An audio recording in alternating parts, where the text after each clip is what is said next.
So I wanted to ask you, first of all, before we get into the journey, because I know that that's a lot, there's a lot to cover there. I wanted to ask you about the Assassin's Creed link, because as a fan of Assassin's Creed as well, especially those early games, the Ezio games, I noticed it when I first saw the visuals, and there is a genuine link there. It's not, I'm not imagining things.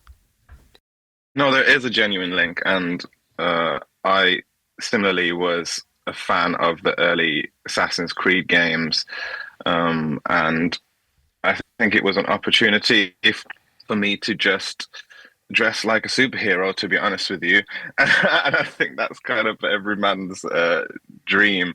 So Matreya was an opportunity for me to create a character that was this sort of like warrior hero that was on his own hero's journey. And I was massively influenced by those games and that look. So you're not imagining it. No, no, definitely, it was a massive influence for me. It's funny because in those games, for those that don't know, the main protagonist portrays someone else entirely and becomes another character and transforms as part of the storyline in those early games. And I guess in a lot of ways, you've done a similar thing. Yes, I mean, in the games, if I remember correctly, it was almost like it was part of his ancestry. It was part of his lineage, and he would have these.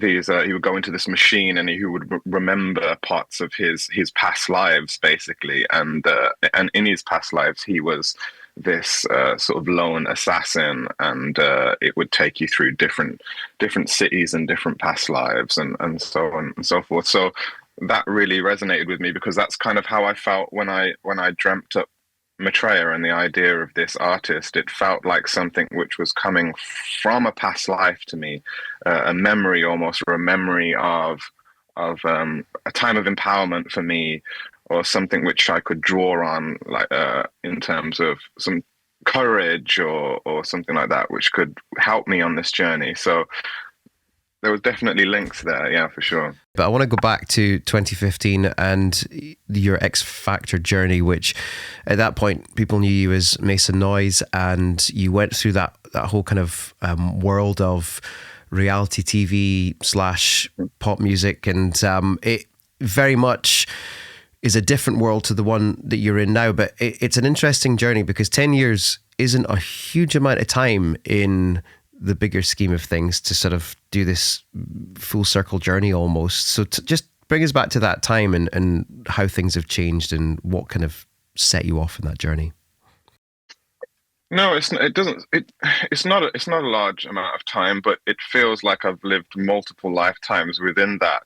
And I think coming back and seeing this transformation, for some, they might look at it and think, "What the hell has happened to this guy?" But for me, it makes a lot of sense, and I guess that journey will unfold naturally as I go forward.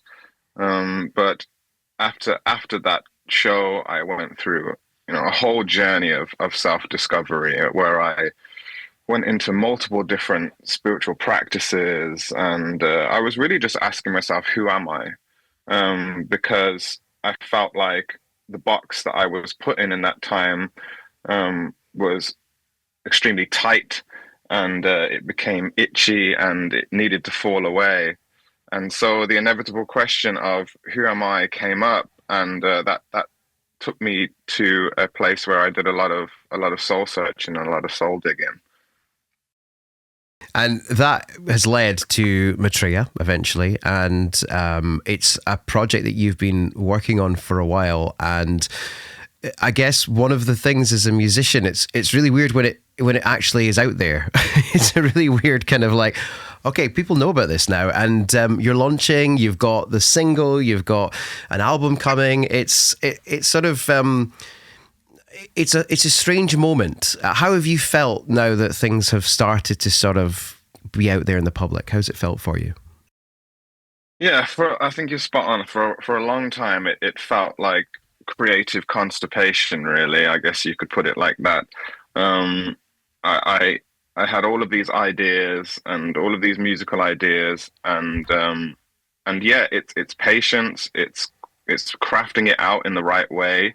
And now that it's out there, I mean, for me, I've already got so many other things in mind. So it's just trying to get that ball rolling, so that people can start to hop on and join this journey. But I have so much more in store, and I have so much more to look to for everybody to look forward to, and there's so much interesting stuff. So for me, it's just, yeah, it's a relief. It's a massive relief to just, okay, this can start now, and it's just exciting. Yeah, absolutely. Well, you've got shows coming up later the year. You've got the album. I want to talk about the music video though for Eagles, because you filmed it at Glencoe, and I know, having lived in Scotland my whole life, it can be pretty cold. How was it for you? When did you film it? Was it in these very cold times, or did you do it in the summer like a sensible person? No, not at all. We had to film it extremely quickly, so we were doing it in the winter. And when we got there, it was raining, it was freezing, and we were doing a test shoot. And I was thinking, well, I better get prepared for this to be the kind of the next 3 days of shooting. And the next morning, when we woke up to start filming properly, the sun was out. It was beautiful, and we were kind of like, okay, this is a bit weird. And for the 2 days, the whole 2 days that we were shooting, the weather was stunning. It was perfect. And even the times where we thought, you know what, actually, this is too good. We need a bit of cloud cover. We need it to be a bit moody. It was like the elementals or something was listening to us. And we would feel this cloud start, we'd see this cloud start to come over. And it was like we were having a conversation with nature, and we were filming it right by the Three Sisters. And that's, a very powerful place. And I can genuinely say that it felt like these mountains were helping us, and it felt like they were looking over us, and it felt like there was these huge beings that we were in the presence of. And the whole time we were there, something just felt magical. I know that I think Harry Potter, things like this have been filmed there. You know, you have Skyfall and all these kind of massive movies, but genuinely, it felt like there was this, I don't know, like witchy energy or something which was magical that was kind of guiding us along and helping us, because even some of the people that we were working with, and some of the team who work with in Glencoe and things like this, who were brilliant, even they said, this is really unheard of for you to kind of have this gap in the weather for your filming. So yeah, very grateful. And the final product turned out just stunning, more than I could have imagined. Well, you are a very spiritual person. We've talked about this before as well, but you are a Reiki healer as well. And do you feel that coming into that video shoot and coming into that amazing environment, which Glencoe is absolutely stunning and it's an amazing place to be, do you feel that you were already kind of ready to be tuned into that, to kind of feel that aura around you, or do you think it caught you by surprise? Because I guess the funny thing is, doesn't matter, I guess, how spiritual you are, when you've got a deadline, when you've got to get things done, you're on one, you're one track mind. You've got to get that done. So did it feel like that instantly for you, or was it something that kind of caught you by surprise? I think whenever you go on a hike or whenever you go to the top of a mountain, whoever you are, it doesn't matter whether you are into spiritual things or not. I mean, I certainly think that everybody is spiritual and we're all just living this kind of human experience. But just purely from a human standpoint, you can't feel anything but awe when you're in the presence of a kind of mountainscape, or when you go to the top of a mountain, you've done a hike. There is just something that takes over, whether it's just a monumental piece or something, just making you feel settled, and you can't help but feel that. And I think if we just quiet our minds a little bit, everybody can feel into that presence. And these mountains have been there for thousands and thousands of years, and they carry their own energy.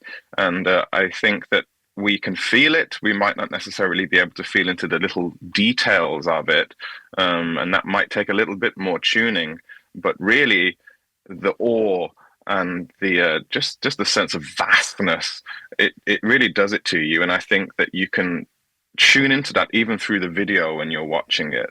Yeah, for sure, for sure, and it's a stunning video with the Glencoe surroundings, and maybe not everyone would know it's Glencoe, which is great as well, because we're obviously talking about it, but it's if you've not been there and you've not seen it, then it will catch you. Catch you by surprise if you didn't know it was actually filmed in Scotland as well. So you've got your album coming out later in the year as well. It's called Anchor, which is very exciting. Eagles is out on Friday, which is even more exciting. What's the kind of wish for the year? What do you want to remember 2025 for? Wow, I think just putting out beautiful pieces of art, hopefully. Putting out music and visuals that are different and that people can, I don't know, really get a hold of and feel a sense of freshness with this whole project. With Anchor, I'm trying to build lots of different types of worlds within this one album. It's not necessarily something which it is similar from track to track. They all have their own different little energies, and they all have their own different worlds, and it allows me to change characters in between them. And Matreya for me is this sort of empty canvas in which he can dress up and change character and create these different worlds sonically and visually. So I just hope that it's something which is interesting for people, new and fresh for people. And I'm very excited about that, because it just gives me a chance to be my creative child self again. And that's really what is a pleasure about this whole thing. Yeah, yeah. Authenticity is a big thing now, and maybe more so than it was 10 years ago or 15 years ago. And it sounds like you're tapping into what's authentic for you as well, which is very inspiring. Just for those that want to find out more, that haven't heard of your music, or maybe haven't heard of you since the X Factor days, and they want to go and find out a bit more, where are the best places to do that? Well, on my socials, it's all Matreya Official.